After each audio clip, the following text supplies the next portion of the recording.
Hey, what's going on, everybody? Welcome back to Babylon Talmud. Today we're studying Daf Yud Tes of Masechta Shabbos. It's really great to be back with everybody right now, and hope everybody's doing really, really good. And let's do it. Let's study some Gemara together. Looking forward. Hope you guys are as well. Today's Daf is some daf, man. Some daf. Oh my gosh. It's an amazing daf. We're going to get into all sorts of questions about, non-Jewish people doing halachas for you on Shabbos, and all sorts of, and also malacha in general being done on Shabbos. All sorts of very, very, very, very subtle svaras. It's really, basically this daf is comprised of lots of like little nuggets. And you have to understand the nuance of every single little nugget and how it fits into all of the other little nuggets. And it's really, wow. It's very difficult, but not in the way of like Tuma and Tara, where it's like just extremely technical and you have to remember all these rules. It's a matter of like understanding the depth of like what's going on over here. What's it saying? What's the theory? What's the svara behind it? So you really, really got to work through this one. And if you guys have any original thoughts and ideas, questions as well, anything that comes up, there could be some interesting discussions around, really theoretical discussions over here. So I invite everybody to participate as much or as little as you would like. But the most important thing is I hope that everybody enjoys today's daf. Okay, so we're going to start on daf Yud Chesam Abez, 3 lines from the bottom. Tana Rabbanim B'Shamai Omrim Lo Yimkor Adam Chametzo L'Nachri Elim Ken Yodea Bo Sheichale Kodem HaPesach. So B'Shamai says that you can only sell your chametz to a non-Jew before Pesach if you know that he will ostensibly consume all of the chametz before Pesach starts. Now, there's a Likutei Rashi here, which points out something really important, because otherwise I wouldn't have understood it, which is that they hold that mitzvah olav levaro min ha'olam v'lo sheyeh kayim. That according to Beis Shammai, it's not enough to just sell it to somebody else. Any chametz that you own, you have to mamash destroy it. It cannot exist anymore. And therefore, sure, you could sell it to a non-Jew before Pesach, but make sure that he's going to eat it before Pesach. Because it comes Pesach, it can no longer exist. Okay? Whereas Beis Hillel says, no, as long as you're allowed to eat chametz, you can also sell the chametz. And then once it belongs to the non-Jew, it's his. It's out of your possession. It's not yours anymore. It belongs to his. And he can do with it what he wants. And we're going to kind of see this theme develop throughout today, or at least at different points of today, of this concept of bididei katarach, that once sort of the non-Jew is doing it on his own and with his own interests, well then it's no longer within the scope of the Jew. Whereas Beis Shammai seems to not be holding of that, and even though bididei katarach is more in the context of melacha, and over here specifically we're talking about chametz, but sort of as a global kind of perspective, Hillel seems to be saying, look, once it's not yours, it's no longer your problem. Whereas Beis Shammai says that, that's not true. If there's going to be another chapter to the story, right? If now it goes into the non-Jewish person's possession and he's going to, let's say, be doing melacha on Shabbos, or he's going to be eating chametz on Pesach, it still matters for you. Okay, so Beis Shammai over here is saying that, yeah, sure, you could sell your chametz to a non-Jew before Pesach, but make sure that he's going to eat it before Pesach. But Hillel says no. As long as you're allowed to eat chametz, you're allowed to sell chametz. And as long as before the time, right, the Zman Bi'ur comes, until the time, or really, you're really not allowed to eat already, I think an hour before, you're not allowed to, before you have to burn it. But in any event, as long as you can eat it, you could sell it, and that's it. Whatever the non-Jew does with it is his business. Rabbi Yehuda Omer, says Rabbi Yehuda, kuta chabavli. So, kuta chabavli is some kind of a dip that can preserve for a long time, right? Or even imagine just like, things that are in your fridge that can stand for a long time. I'm thinking of Dijon mustard, right? I buy Dijon mustard whenever I need to make a salad dressing, which I'll be honest is not very often. But whenever I do, salad dressings inevitably have Dijon in the recipe. and then I have to look in the fridge, see if it's expired, whatever, half the time it is, half the time it isn't. Then I go buy a new one, then it stays in the fridge. So something like that, there's no way to know how long it's going to take him to consume, right? Maybe if he's all of a sudden hosting a lot, he's going to go through a lot of it. If he's hosting a little, so then he's going to use it whenever he uses it, So there isn't really a way, whereas, let's say something like an apple, so there's generally a shelf life for an apple. So, maybe we're talking about a week or something, But something like this, kutach habavli, something that, preserves for a long time, this kind of dip, v'chomine kutach, and all sorts of dips. Also, limkor, shloshim yom kodem Pesach, you may not, sell them to a non-Jew within 30 days of Pesach. That's sort of this baseline that we say, there's no way of knowing how long it's going to take for him to consume this dip. But 30 days, as Rashi points out, right? Kishemaschilin lidrosh in the Dibra Maschil Shloshim Yom, Mishemaschilin lidrosh be'ilchos haPesach chala as far as Pesach chalav. Once already you start to talk about the halachos of Pesach, which is interestingly enough, that's now, right? We're within 30 days of Pesach. So during that time period, a person should not be selling any of these dips to a non-Jew, because you have to assume that they're still going to be around comes Pesach. And Rashi points out that he is paskening he's assuming or does Rashi not point that out? But in any event, Rabbi Yehuda seems to, maybe somewhere else he points it out, but in any event, Rabbi Yehuda seems to be assuming Beis Shammai, which is that, comes Pesach, this chametz would have to be gone. Okay. Weiter. Tana Rabbanan. The rabbis taught, Nosem mezonos lifnei kelev b'chatzer. You can give food to your dog in your chatzer. So now, your chatzer is a reshus hayachid, right? So we're assuming that you are in your house, and your house has a yard around it, and it's surrounded by a fence, okay? So it has a chatzer. And you give food to your dog in the chatzer, and then the dog takes the food from your chatzer and brings it out to reshus harabim. Okay, so if the dog then proceeded to take the food and go out to reshus harabim, don't worry about it. It's not your problem. It's not your problem. Okay. Similarly,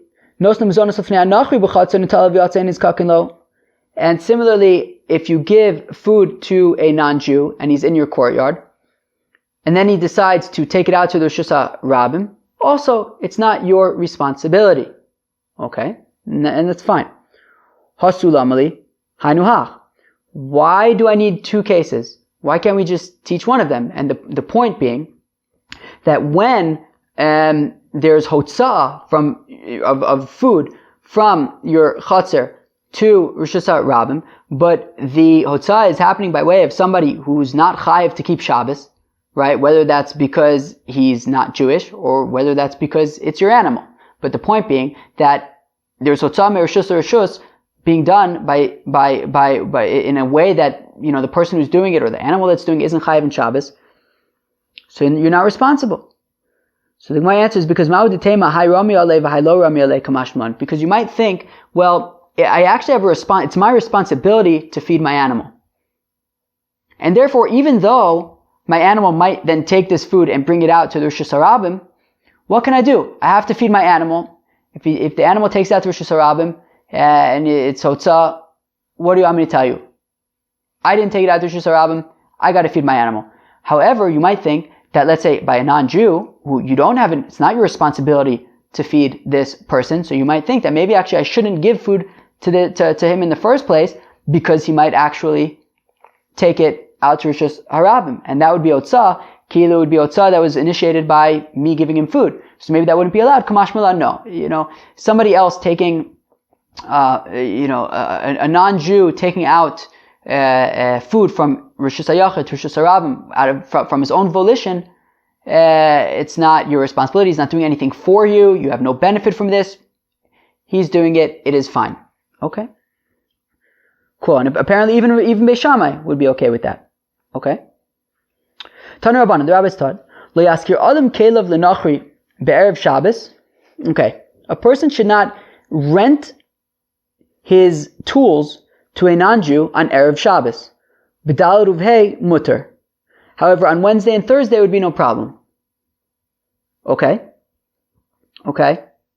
So do not lend, so let's say you have like a jackhammer, and it's Friday, and a non-Jewish person comes to you and says, hey, can I rent your jackhammer? The answer is no. Because, as Rashi says, right, on the first thin line of Rashi, because it looks like, it seems like you are renting it to him, okay, for him to use on Shabbos. Why is he coming to you on Friday and asking for your jackhammer? Probably because he needs it, over Shabbos to be doing work. And therefore, I guess the rental, you would be basically making money off of the fact that this person is going to be doing work on Shabbos, right? He's renting your thing, you're making money, you're getting benefit from the fact that he's now going to take this jackhammer and use it for work on Shabbos. So therefore, it wouldn't be allowed, right? However, on Wednesday or Thursday, it would be okay because it's not nireh. That's at least how I understand it, right? I'm focusing on that nireh. I think it's an important word in Rashi, nireh, that it looks like, right? On Wednesday and Thursday, there's nothing identifiable per se about the fact that you're renting out your jackhammer to this non-Jew, that he's using it with the intention of using it on Shabbos. Sure, he might use it on Shabbos, but it's not like, oh wow, you're renting it on Wednesday. He's renting it to use on Shabbos. No, it's middle of the work week. But, Friday, it could very well be, he's renting it on Friday, so that he could use it the next day on Shabbos, and therefore, don't do that. Okay, fine. Okay, Otzebon, similarly, a mishalchin igaros b'yad nachri b'erev Shabbos b'dalad ve'he mutter. We do not send letters to a non-Jewish mailman, essentially, on Erev Shabbos, but on Wednesday and Thursday, it would be permitted. Okay? And I think for a similar reason, that because it looks like you're not paying this person, you're not in a business relationship with this mailman, at least in this context, or maybe it's not a mailman, it's kilu a shaliach, right? So the point is that you're appointing a shaliach to take your mail for you. So therefore, if you're doing that on Friday, it looks like he's gonna be taking it to its destination on Shabbos, and therefore he's acting as your shaliach, as your representative, to take this mail for you on Shabbos. So therefore that would not be okay. But on Wednesday and Thursday, no problem. It doesn't look like, he's basically, it's not looking like you're making a shaliach to do work for you davka on Shabbos. Who knows? Maybe we'll do it on Wednesday, maybe we'll do it on Thursday, whatever it might be. Okay, fine. Amru alav Rabbi Yossi HaKohen v'amru la Rabbi Yossi HaChassid. So they said about Rabbi Yossi HaKohen. Now Rabbi Yossi HaKohen was one of the 5 students of Rabbi Yochanan ben Zakkai. Now, regular Rabbi Yossi was one of the students of Rabbi Akiva. Okay? This is Rabbi Yossi HaKohen. And some say it's Taka Rabbi Yossi HaChassid. I don't know who Rabbi Yossi HaChassid is. They said about them, Shelo nimtza ksav yado bi'ad nachri me'olam. They said about, this person that they never found any letter of his by a non-Jew. I guess because he took this sort of to a new level, which was that he didn't want to take any risks of I guess, whether it looking like he's maybe giving it to a non-Jew to be done on Shabbos, to do malacha for him on Shabbos, or maybe he just didn't want, forget about what it looks like. He didn't want a non-Jew to be doing any malacha on his behalf on Shabbos at all, even if he could have done it during the week. But he didn't want to take that chance, so he never gave anything to a non-Jew. To be a messenger, to take a letter or something like that. Tana Rabbanan, the rabbis taught, Ein mishalchin igeres biad nachri erev Shabbos elam ken kotetz lo damim. So this is very interesting. So you don't send a letter to a non-Jew on erev Shabbos. You don't send a letter with a non-Jew on erev Shabbos, unless you fix the payment beforehand. Meaning, the way I understand it is like this: if there's no payment discussed, well, then he's basically doing you a favor, and he's working as your messenger. And he's working as your shaliach. And therefore, if it's Erev Shabbos, it looks like he's going to be doing, malacha for you on Shabbos by, being Dalad Amos B'Shus Harab, being Motzir L'Shus L'Shus. For sure he's going to, be doing those malachas for you. At least it looks like he'll be doing it for you on Shabbos. However, if you set up a price, if you set up if you basically say, look, I'm going to pay you X, well then, then, as Rashi says, Elam Kain Katzatz Lo Damim, says the came the Kotzatz Lo Damim B'didei Tarach. Because the way I understand it is like this, that since you've basically decided on a price, well then he's no longer doing you a favor, and he's not doing anything for you, he's doing something for himself, right? He's working, he's feeding his family, right? It's at this point, he's not working in your interest, he's working in his own interest. And because he's working in his own interest, it's not your responsibility anymore. Okay? When I make somebody a shaliach, if I'm not paying for him and he's doing me a favor, or even in the case of the jackhammer, where I rented to him and I'm making money off of the fact that he's doing work on Shabbos, those things wouldn't be allowed. But once we make this sort of a business deal and I'm basically paying him and say, hey, can you deliver my letter? Well, then it already, he's not doing anything for me. He's doing something for himself. He's making a living. He's feeding his family, and it's his own interest that he's looking out for. Yeah, he's going to deliver my mail, but for a fee, and he's looking for his own interest, and therefore he's doing it for himself, and therefore it's he's not doing anything for me at this point. He's doing it for himself as a way to make a living, and therefore it would be acceptable even on Erev Shabbos because it's not my problem anymore. Now, Beis Shammai omrim kidei she'agia leveso. Now, Beis Shammai say that no, even if you're kotetz damim, even if you set up a price, still there would have to be enough time before Shabbos for this non-Jew to be able to make it to the house of the person who he's delivering it to. Okay? Now, because also Beis Shammai already said yesterday that Beis Shammai said yesterday that you wouldn't even be allowed to sell something to a non-Jew right before Shabbos, right? Meaning, and at that point when you sell it to him, it mamash belongs to him. Of course it's b'didei tarach, right? It's his. And still we say that we don't want you to sell something to him right before Shabbos because Beis Shammai doesn't really seem to be caring too much about b'didei tarach, right? Even if he's doing it for his own, interest.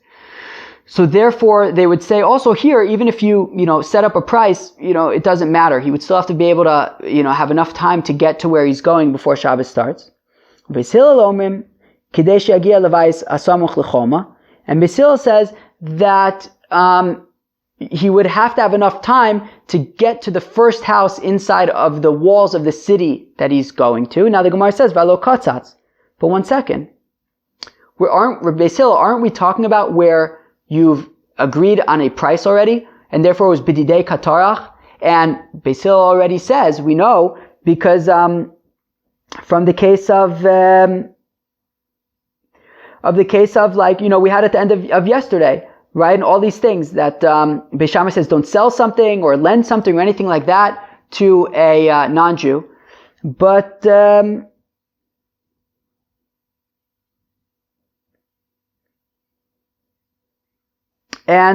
we said over there that according to Beis Hillel, as long as you leave the house, that's enough because b'didei katarach. So we see that if it's b'didei katarach, you wouldn't need to get all the way to the next city.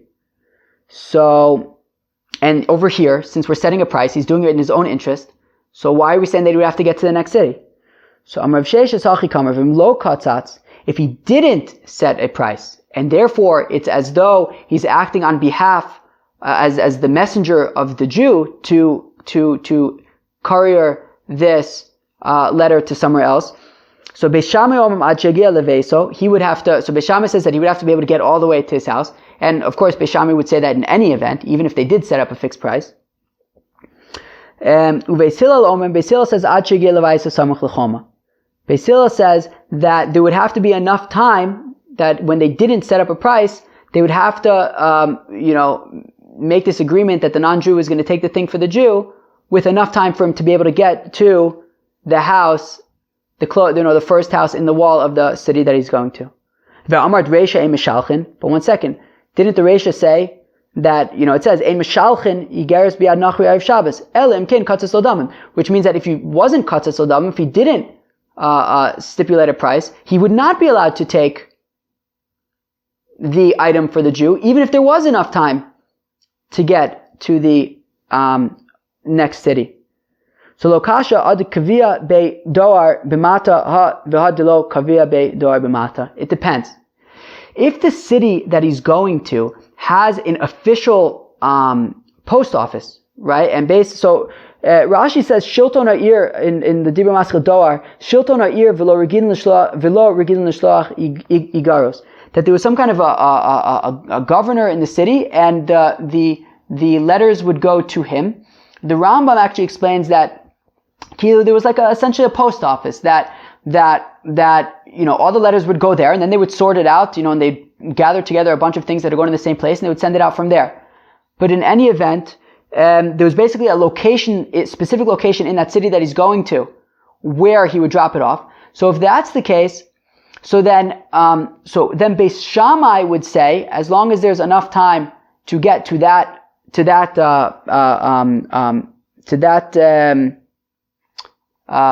post office place, and Beis Hillel would say, as long as there's enough time to get to the city.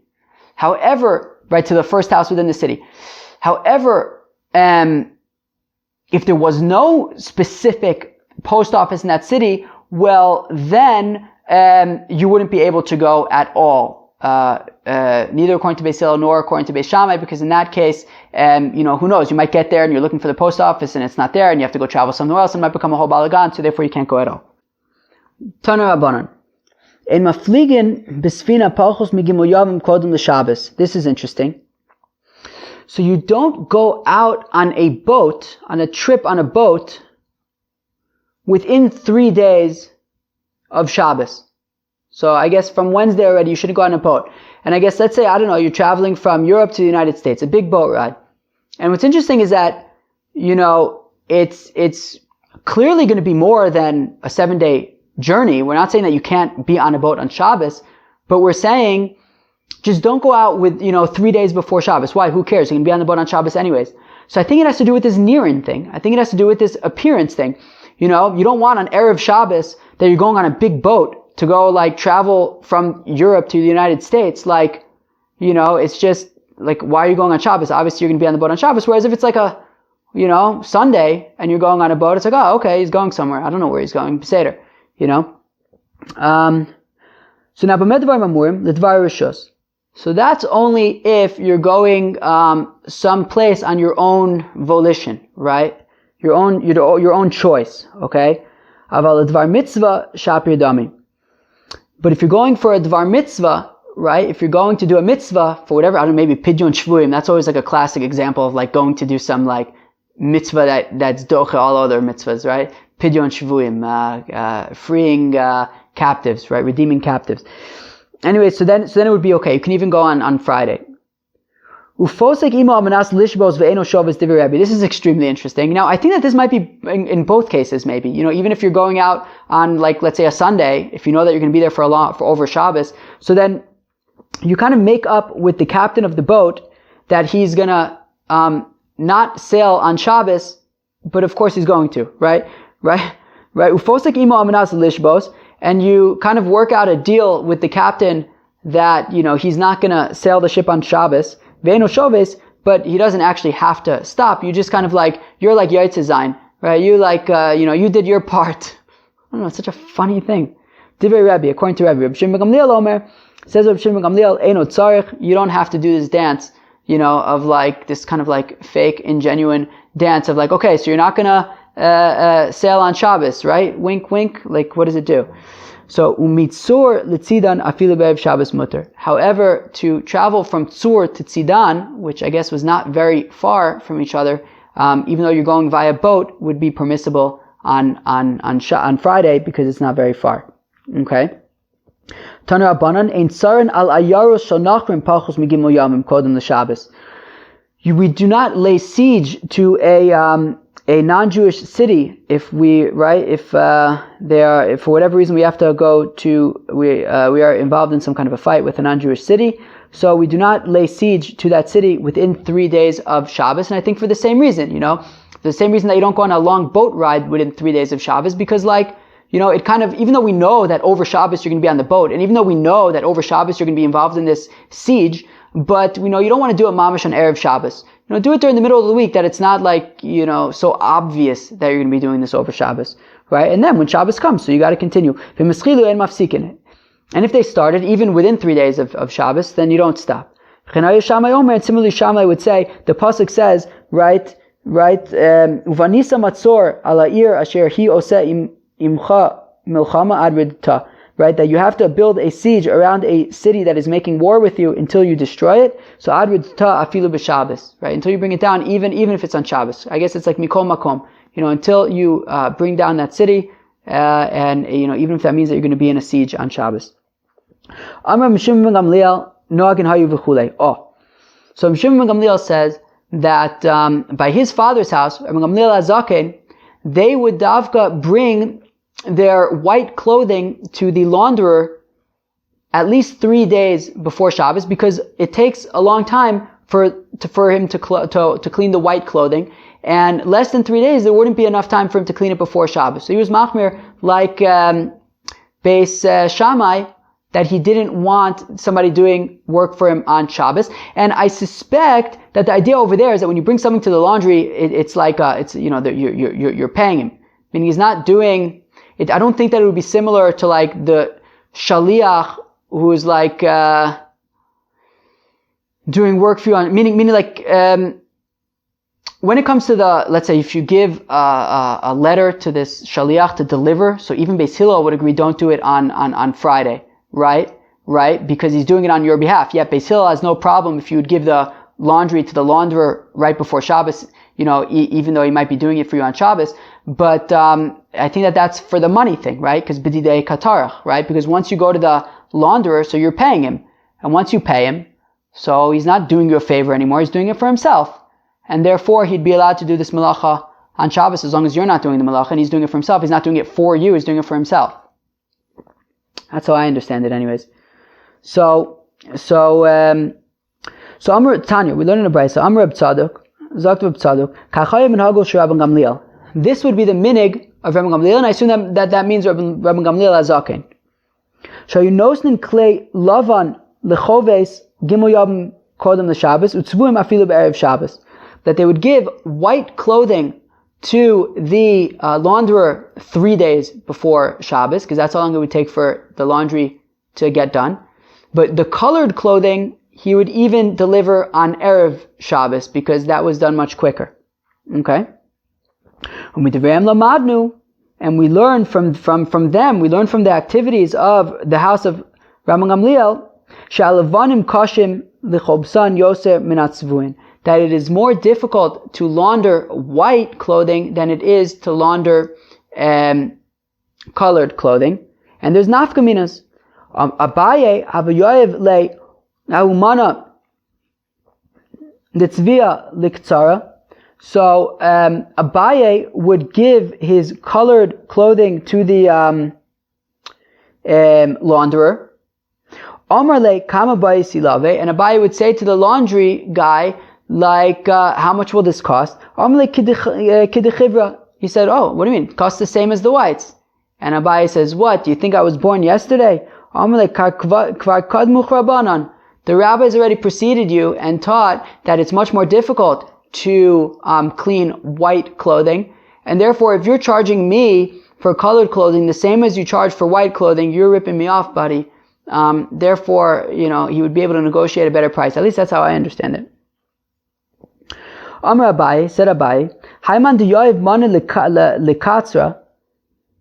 So anybody who gives clothing to a launderer, well, make sure that b'mashcha nesiv le b'mashcha nishkol mineh. Make sure that you measure your clothing when you drop it off, and then measure it again when you pick it up. The itvei afsidei dematre, the ibatzir afsidei dechavtze. Because if now they're too long, then there you go. He ruined your clothing because he stretched them out too much. And if they're now too short, that means he ruined your clothing because he shrunk them. So make sure to always measure your clothing when dropping them off and picking them up from the laundromat. Okay. Says the Gemara, V'shavin elu v'elu shetonin chulei. Okay.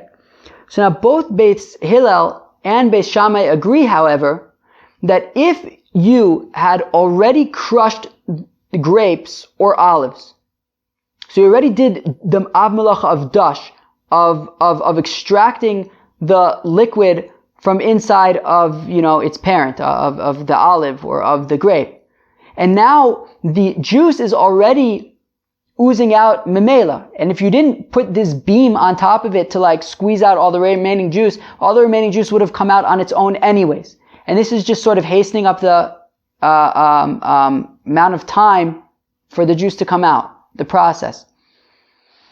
So both Beis Shammai and Beis Hillel agree that if you were to put some kind of a heavy beam on top of the olives or on top of the grapes in order to speed up the juice coming out, you can leave it like that over Shabbos. Okay? As long as you put the beam on before Shabbos.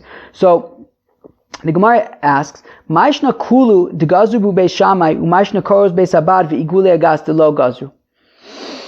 How come there's a whole long list of things in the Mishnah that Beis Shammai said you wouldn't be allowed to have done on Shabbos, right? For example, you wouldn't be able to put wool inside a kettle right before Shabbos and let it absorb the dye all of Shabbos.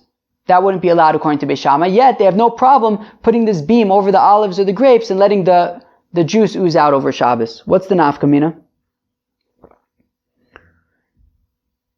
So Hanach, the Gemara answers, the avilu b'Shabbos michayev chatas gazu Beis Shammai erev Shabbos imchashecha.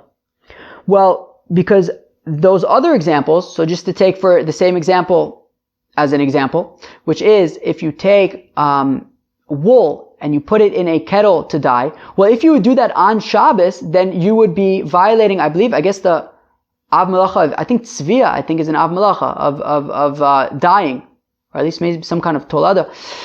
But if you would do those on Shabbos, you would be Chayav Chatas. So therefore, if you do that on Shabbos, you're Chayav Chatas. So even if you do it on Erev Shabbos, right before Shabbos, it wouldn't be allowed. And we explained yesterday that would be because of Shvisas Kelim, right? Because this is something that it's basically you're going to be dyeing your clothing over this wool over Shabbos, and therefore this kli is being a part of that, and your kli needs to rest on Shabbos. Fine. However, koros beis abad v'igule agas di'avilu b'Shabbos lo michayev chatas lo gazu. However, applying pressure, putting this beam on olives and on grapes that you have already crushed, and therefore the dash was already done. And even if you would lower down this beam on it on Shabbos, you wouldn't be chayav achatas. So in that, right, because it's oozing out anyways, you're just kind of like letting that, helping that along. So in that case, you would not be chayav So in that case, it would be okay to do it right before Shabbos and let it continue to ooze out on Shabbos. What about putting the beam on the olives on Shabbos? So I think that wouldn't be allowed. I'm not exactly sure why, to be honest. At one point I thought maybe it was because it would be schita. I don't know that that's the case.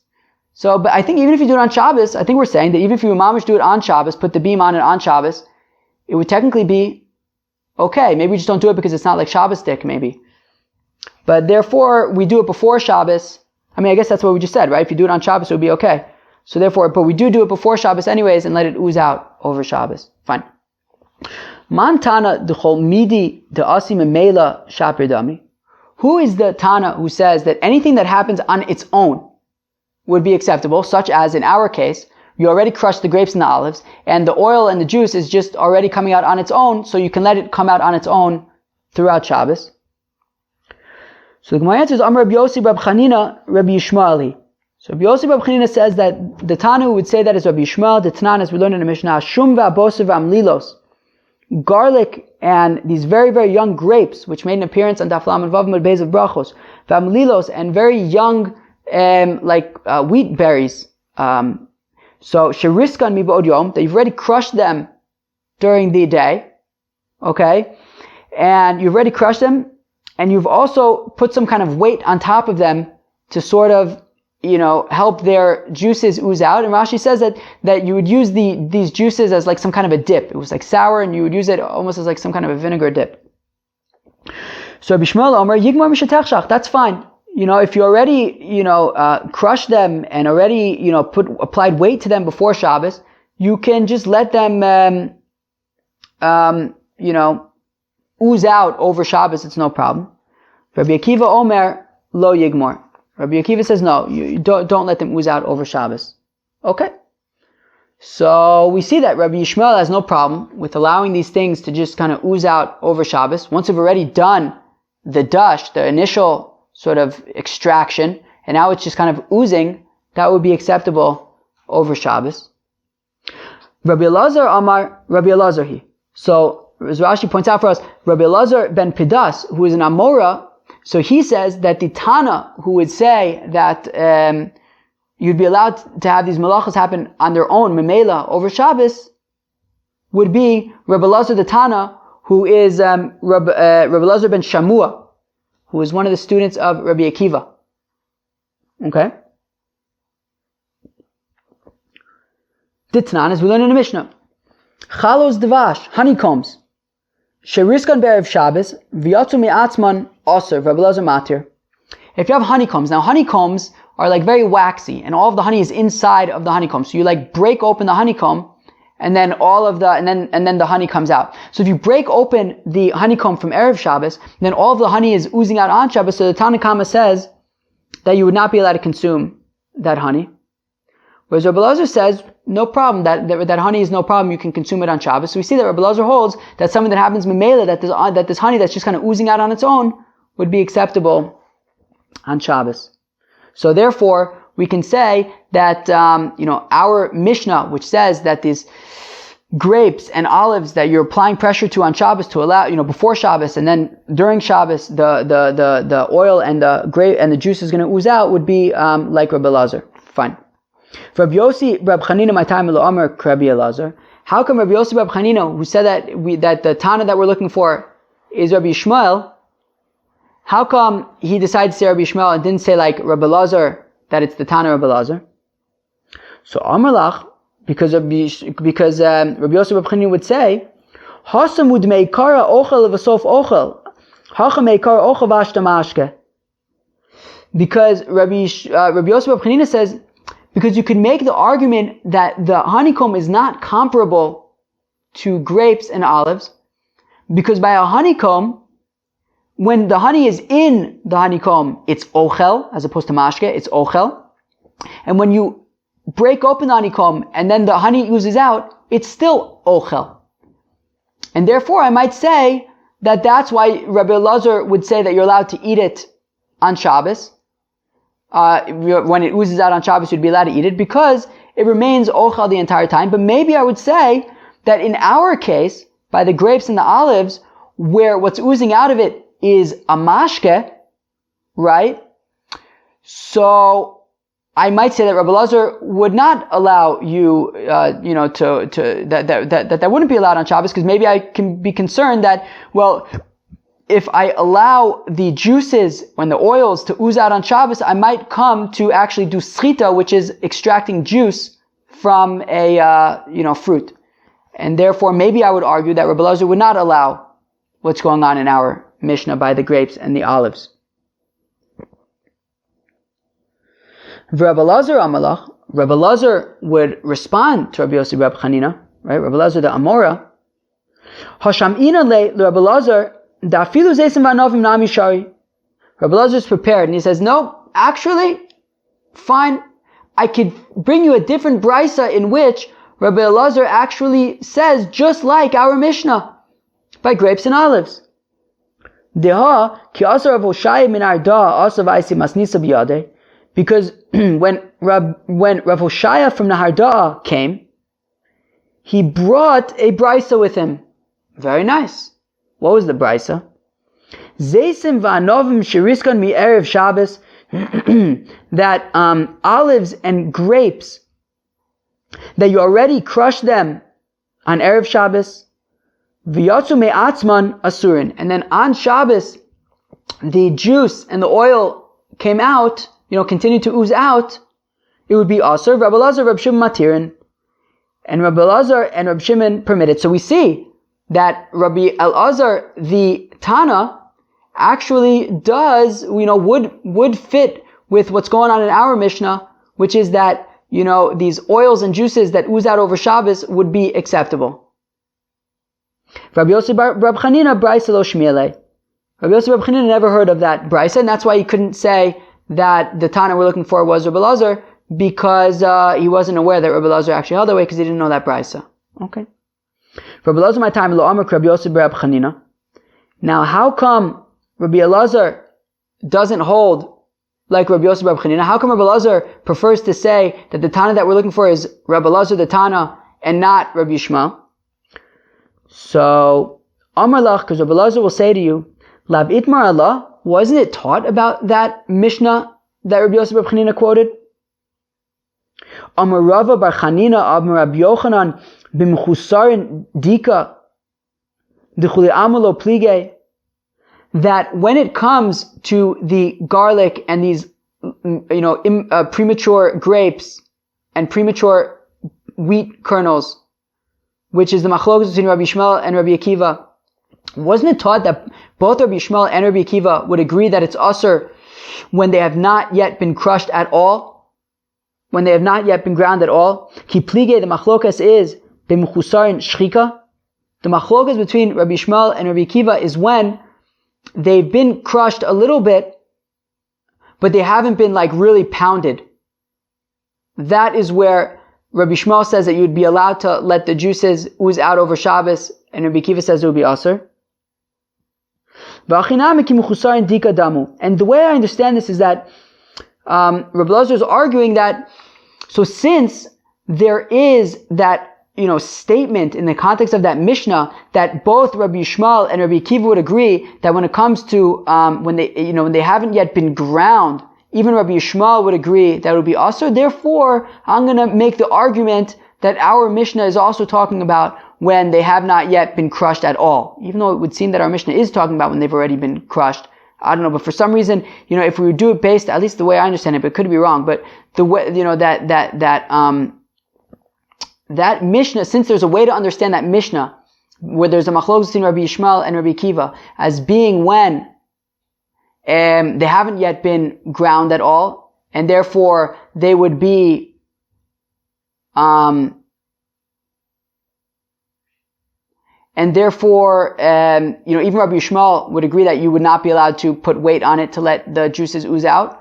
Rabbi Elazar says that we would argue that that's the same situation in our Mishnah, that it's not yet ready for the juices to ooze out. Therefore, he'd prefer to say his case, which is at least either whether he's going by the honey or whether he's going by the brisa, where Rabbi Elazar is talking about grapes and olives, to say that specifically when it comes to grapes and olives that I guess have already been crushed somewhat before Shabbos, Rabbi Elazar clearly says that you would be allowed to allow the juice and the oil to ooze out over Shabbos.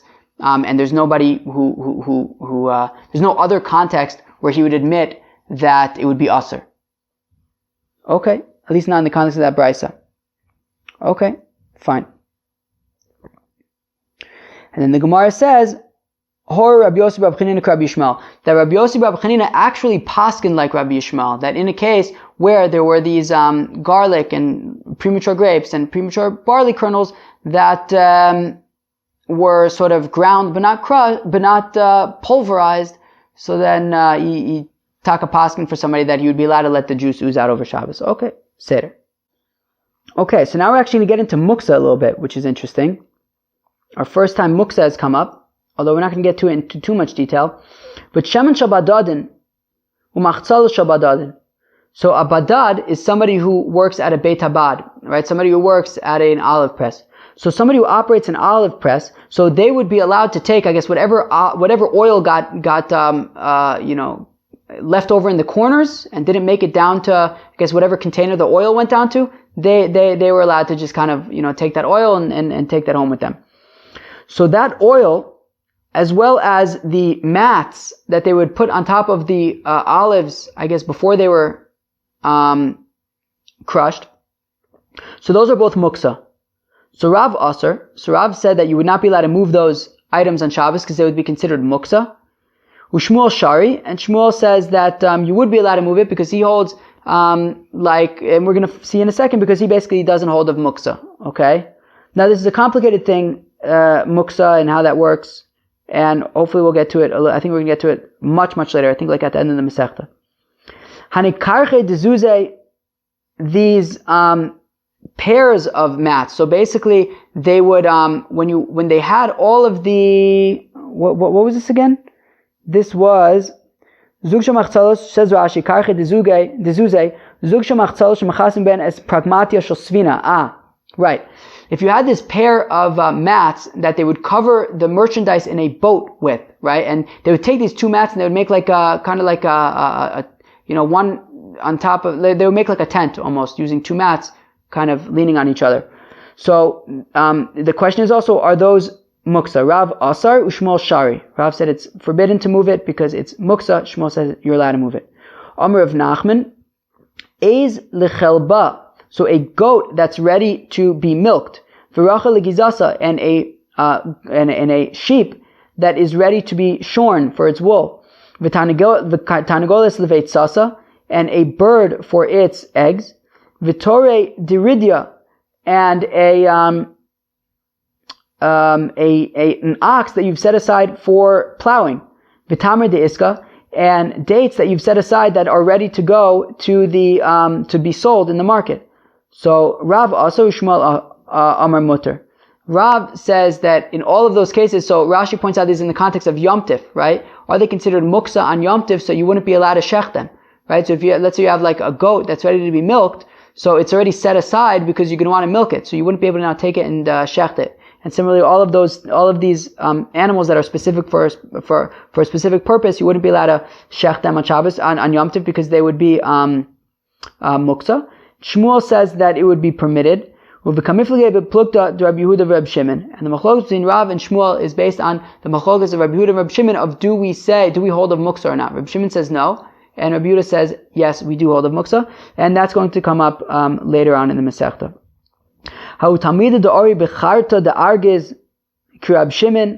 There was a certain student who paskined like Reb Shimon, right, to say that there's no muksa, and he paskined that way in a place called Charta da Argiz. Shamte Rav Amnuna. Rav Amnuna found out about this and he excommunicated this student. But Reb Shimon Tzvirlan. But one second, but don't we paskin like Reb Shimon?